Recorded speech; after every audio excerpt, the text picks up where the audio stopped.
Bienvenue sur toute l'actualité en France et à l'international. On commence tout de suite. Dans les prochaines minutes, voici l'histoire de la façon dont les sirènes au-dessus de Jérusalem et l'obscurité sur Tel Aviv sont devenues le signe visible d'une stratégie qui sait peu être déjà fissurée. Les sirènes n'ont pas laissé aux gens le temps de réfléchir. Ils ont simplement couru. À Jérusalem, une ville qui a connu des croisades, des sièges et 2 guerres mondiales, des résidents ont abandonné leurs voitures au milieu de la rue Ben Yehuda et se sont rués vers les abris souterrains. À Tel Aviv, les plages se sont vidées en moins de 4 minutes. Les tours Azriel, ces 3 gratte-ciel emblématiques qui définissent depuis une génération la ligne d'horizon de la ville, se sont éteintes, pas à cause d'une panne de courant, parce que le gouvernement l'a ordonné. Parce que quelqu'un, au sommet de la chaîne de défense israélienne, a regardé un écran radar, a regardé une note de renseignement et a pris une décision qui a placé tout le corridor côtier en confinement d'urgence. Ce n'était pas un exercice. Ce qui s'est produit dans les heures qui ont précédé cette fermeture, ce qui continue de se dérouler dans toute la région en ce moment, n'est pas seulement une crise militaire. C'est l'effondrement accéléré d'une architecture stratégique que les États-Unis et Israël ont passé 4 décennies à construire.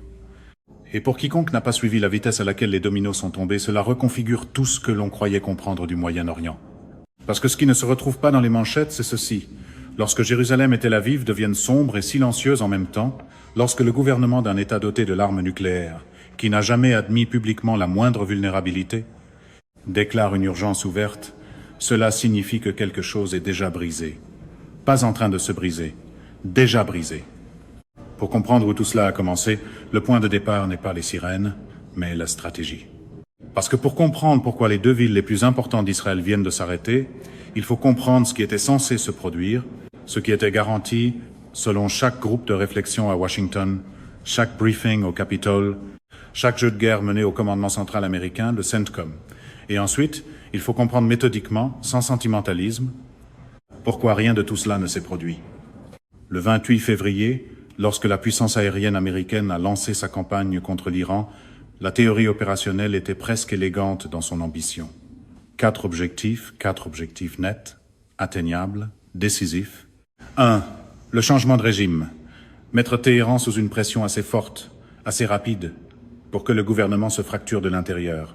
2. Éliminer la capacité d'enrichissement nucléaire de l'Iran. Frapper les halls de centrifugeuses, les cascades d'enrichissement, les installations souterraines fortifiées de Fordo et de Natanz jusqu'à ce qu'il ne reste plus rien à enrichir. 3. Détruire l'arsenal de missiles à longue portée, les Shahab, les Khorramshahr, les systèmes hypersoniques Fatah, afin de réduire la capacité de l'Iran à menacer Israël et les actifs régionaux américains. Et 4. Couper le réseau de soutien de l'Iran. Priver le Hamas, le Hezbollah et les Houthis de leur ligne de commandement, de leur filière d'armes, de leur flux de financement. 4 objectifs. Une campagne censée durer des semaines. Ce qui s'est réellement produit est une leçon magistrale sur la différence entre ce que la puissance aérienne peut promettre et ce qu'elle peut livrer. Apparemment, dans certains discours de campagne, le mot décisif sonne beaucoup plus simple lorsque les missiles ne sont encore que des points sur un téléprompteur. Les frappes étaient réelles, les munitions étaient réelles. Des B-2 américains ont effectué certaines des plus longues sorties de combat de l'histoire de l'aviation. Les escadres aériennes embarquées de l'USS Gerald Ford et de l'USS Nimitz ont enchaîné les rotations sans interruption. Des Tomahawks ont été lancés depuis des sous-marins et des destroyers dans la mer d'Arabie, en salve comme on n'en avait pas vu depuis les premières nuits de l'opération Iraqi Freedom. Et ils ont frappé des cibles importantes, des infrastructures, des nœuds de commandement, des sites de stockage de missiles, mais l'Iran n'a pas cédé. Le régime ne s'est pas fracturé. L'enrichissement ne s'est pas arrêté. Les missiles n'ont pas disparu. Et le Hezbollah, le Hamas et les Houthis n'ont pas reçu le moindre message de Téhéran leur demandant de se retirer. Puis est arrivé le geste qu'aucun cycle de planification américain n'avait correctement simulé. L'Iran a fermé le détroit d'Ormuz. Ce qui s'est passé là-bas dans les semaines qui ont suivi ces premières frappes aériennes est l'une des actions militaires les plus lourdes de conséquences du XXIe siècle. 20 et 1 mille, c'est la largeur du détroit à son point le plus étroit. 20 et 1 mille d'eau par lesquelles passe, n'importe quel jour, entre 15 et 20% du pétrole brut mondial. Chaque pétrolier venant du Koweït, chaque méthanier transportant du GNL depuis le Qatar, chaque cargaison de pétrole saoudien destinée à l'Asie ou à l'Europe doit traverser ce goulot d'étranglement de 20 et 1 mille. et l'Iran le contrôle maintenant complètement. Pas au sens vague d'avoir des missiles pointés vers lui. Pas au sens théorique où ces batteries de défense côtière pourraient compliquer la vie du transport maritime. Il le contrôle comme un préposé à un poste de péage contrôle une autoroute. Les navires qui passent le font aux conditions iraniennes. Les navires qui ne respectent pas ces conditions ne passent pas. Avant le 28 février, l'Iran n'avait pas de poste de péage dans le détroit d'Ormuz. Maintenant, il en a un. Pensez à ce que cela signifie une seule seconde. Les États-Unis ont lancé la campagne aérienne la plus soutenue contre un pays depuis la Deuxième Guerre du Golfe. Et le résultat stratégique net, c'est que l'Iran s'est retrouvé avec plus de leviers qu'au départ. Pas moins, plus. C'est le genre de pression maximale qui, d'une manière ou d'une autre, laisse l'autre camp tenir la caisse. Voilà la situation dans laquelle Israël s'est réveillé. Voilà l'environnement stratégique dans lequel ces sirènes ont commencé à hurler au-dessus de Jérusalem et de Tel Aviv. Maintenant, cela devient plus compliqué, parce qu'on ne peut pas comprendre la déclaration d'urgence israélienne sans comprendre le bras de fer qui se joue à l'intérieur même de l'administration Trump. Et c'est là que l'analyse devient tranchante. Trump, quoi que l'on pense de lui par ailleurs, n'est pas idiot en matière d'argent. Il comprend qu'un détroit d'Ormuz qui reste fermé n'est pas seulement un problème moyen-oriental. C'est un problème de marché des matières premières, un problème de chaîne d'approvisionnement, un accélérateur de récession, un moteur d'inflation, le genre de boucle de rétroaction économique qui fait grimper les coûts à l'épicerie, à la pompe, sur le marché obligataire, dans les valorisations des monnaies. Le genre de dommage qui frappe les Américains ordinaires et finit par apparaître dans des sondages que même la Maison-Blanche la plus isolée ne peut ignorer.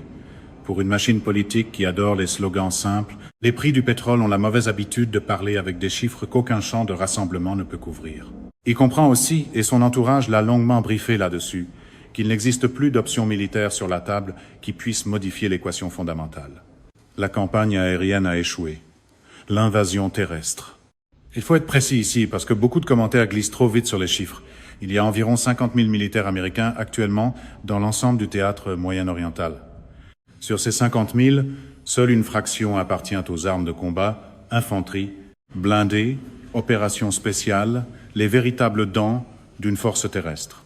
Ce qu'il faudrait pour envahir et pacifier l'Iran, un pays dont la superficie est près de 3 fois celle du Texas, avec une population de 90 millions d'habitants et un relief montagneux conçu par la géographie elle-même pour saigner toute armée d'occupation, c'est une force 3 à 4 fois supérieure à celle utilisée lors de l'invasion initiale de l'Irak en 2003. Et l'invasion de l'Irak, comme l'histoire l'a montré, était la partie facile. Trump s'est publiquement décrit comme quelqu'un qui déteste voir des jeunes Américains revenir au pays dans des sacs mortuaires. Ce n'est pas seulement une posture politique. C'est une véritable contrainte stratégique. Le public américain, éprouvé par 2 décennies de guerre au Moyen-Orient, a une tolérance extrêmement faible pour les pertes au combat dans une guerre dont la plupart des gens peinent à formuler clairement la raison. L'option terrestre n'est pas une option sérieuse. C'est une diapositive de briefing qui existe pour montrer qu'elle a été envisagée puis rejetée. À Washington, même les pires idées sont parfois habillées en PowerPoint juste assez longtemps pour prouver qu'elles devraient y rester. Et puis, il y a la dimension navale, la question du blocus. Parce que oui, la puissance navale américaine pourrait, en théorie, tenter de contester le contrôle iranien du détroit.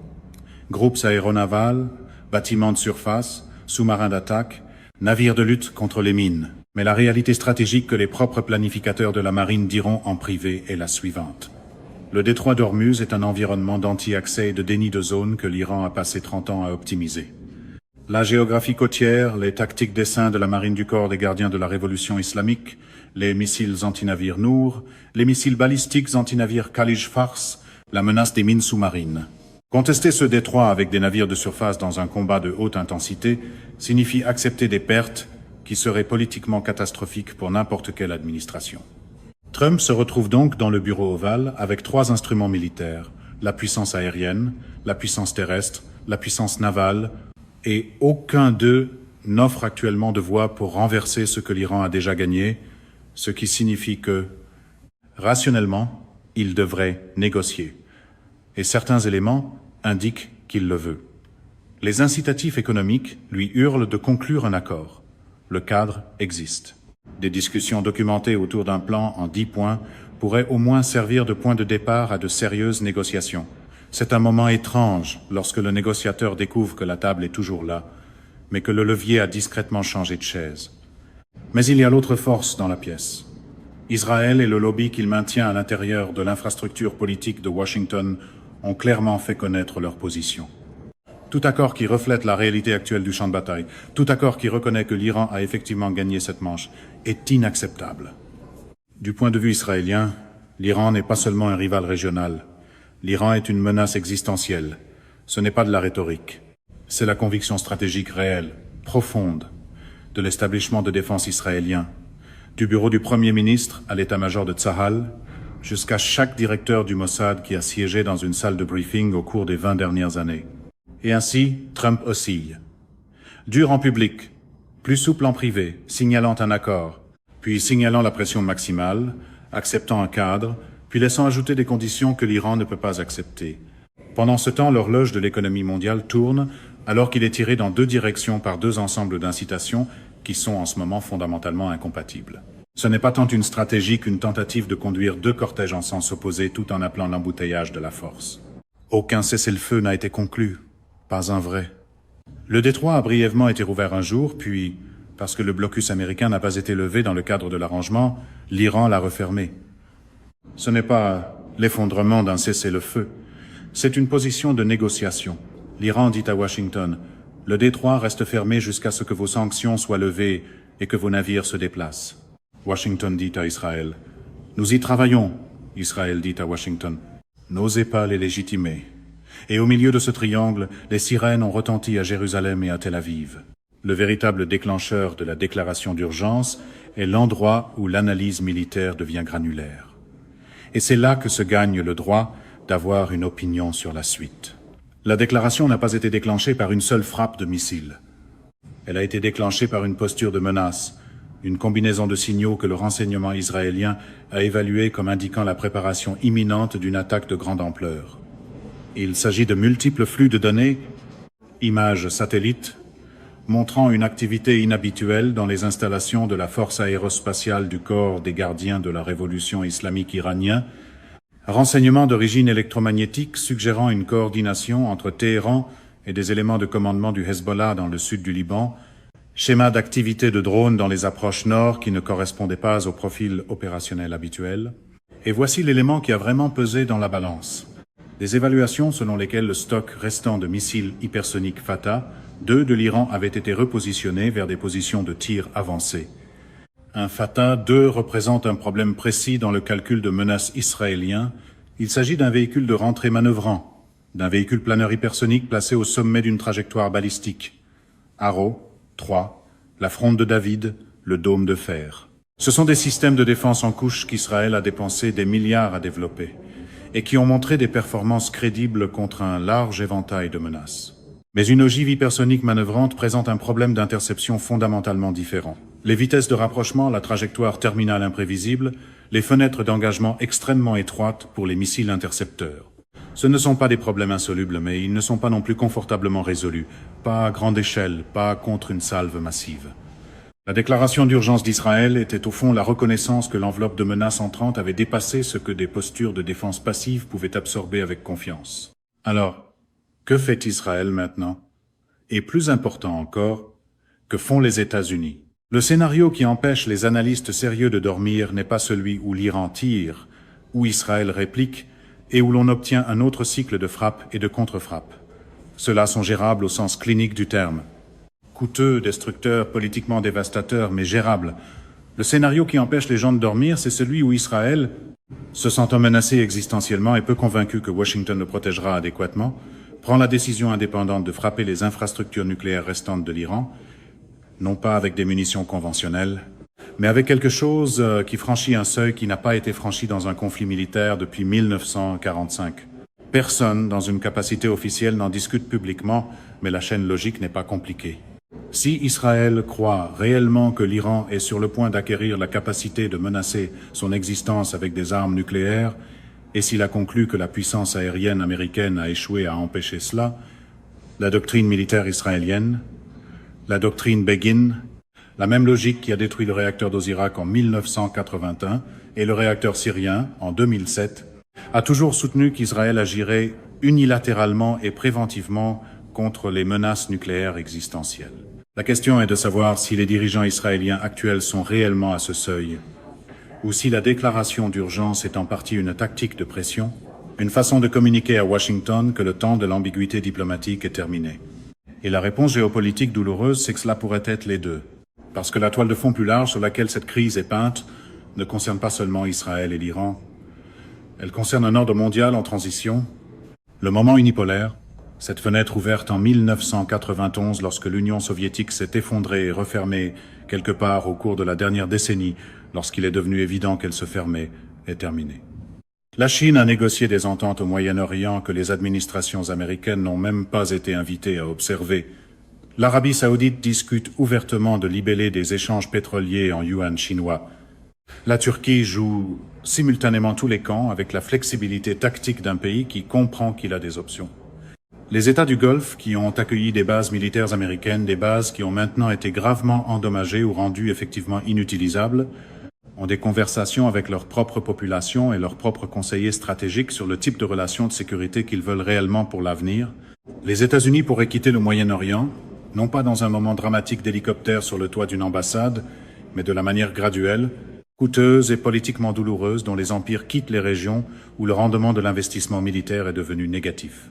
Et si cela se produit, si la présence avancée se contracte, si les accords de base expirent et ne sont pas renouvelés, si les groupes aéronavals se redéploient vers le théâtre du Pacifique, où le Pentagone tente de déplacer son attention depuis 15 ans, alors l'architecture de sécurité régionale dont Israël dépend comme filet de soutien derrière sa propre capacité militaire subit un changement structurel qu'aucun nombre de batteries du dôme de fer ne peut compenser.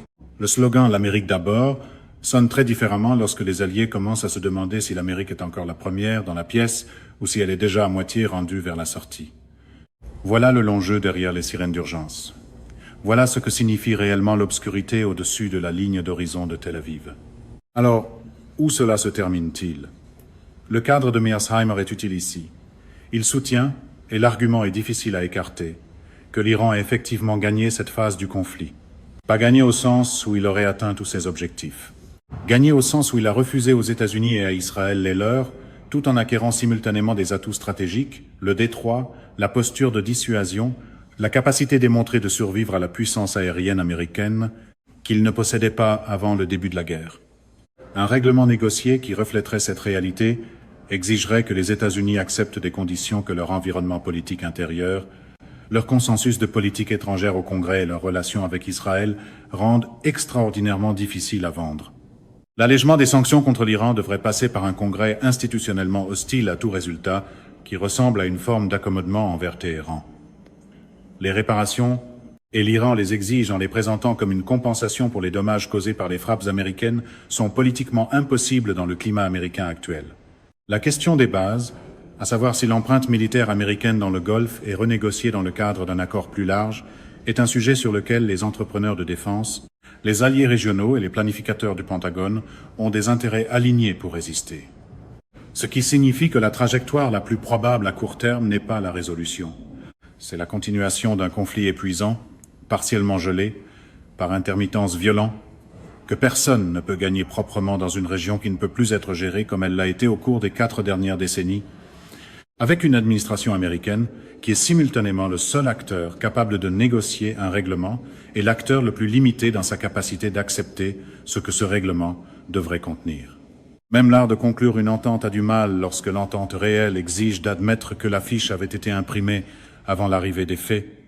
Jérusalem et Tel Aviv sont devenus sombres parce que cette contradiction a finalement atteint un seuil physique. Parce qu'à un certain moment, toute l'ambiguïté diplomatique, toutes les hésitations, toute la pression incrémentale qui n'a jamais été tout à fait suffisante pour forcer une décision, tout cela génère de l'autre côté une réponse militaire qui n'est plus théorique. Les sirènes ne sont pas des métaphores. Les abris ne sont pas des éléments de langage. Lorsqu'un gouvernement ordonne à ces 2 villes les plus importantes sur le plan stratégique de s'éteindre et de descendre sous terre, il fait une déclaration dans le seul langage capable de traverser tout le bruit. C'est réel. Cela se passe maintenant, et personne n'est encore prêt à dire comment cela se termine. Que se passe-t-il dans les prochaines 72 heures? Est-ce que la posture se désamorce? Est-ce qu'un canal discret produit un véritable cadre de cessez-le-feu? Est-ce que Israël décide d'agir de façon indépendante, d'une manière qui entraîne les États-Unis dans une confrontation directe qu'ils ont passé des mois à essayer d'éviter? Est-ce que le détroit d'Ormuz devient la caractéristique permanente qui définit un nouvel ordre au Moyen-Orient plutôt qu'une crise temporaire? Ces réponses ne sont pas encore écrites, mais les forces qui les écriront s'accumulent depuis des années. La puissance aérienne qui a échoué, la force terrestre qui n'allait jamais être déployée, l'option navale qui comporte des coûts que personne ne veut payer, la table de négociation dont tout le monde a besoin et à laquelle personne ne peut s'asseoir proprement, l'urgence israélienne qui est à la fois une réalité militaire et un ultimatum politique, l'administration américaine qui est tirée vers deux avenirs incompatibles en même temps. Voilà la situation. Ni simplifiée, ni optimiste, ni pessimiste, seulement précise. Les lumières sont éteintes à Jérusalem, les plages sont vides à Tel Aviv. Et quelque part, dans un centre de commandement qu'aucun journaliste ne sera autorisé à photographier, des gens, avec des étoiles sur les épaules et des livres de code sur leur bureau, regardent les mêmes écrans radars, les mêmes images satellites, les mêmes évaluations de renseignements, et prennent des décisions dont les conséquences ne pourront pas être contenues. C'est la fin de ce bulletin d'information. N'oubliez pas de vous abonner pour ne rien manquer de l'actualité en France et dans le monde. Merci de nous avoir suivis. Au revoir, à bientôt.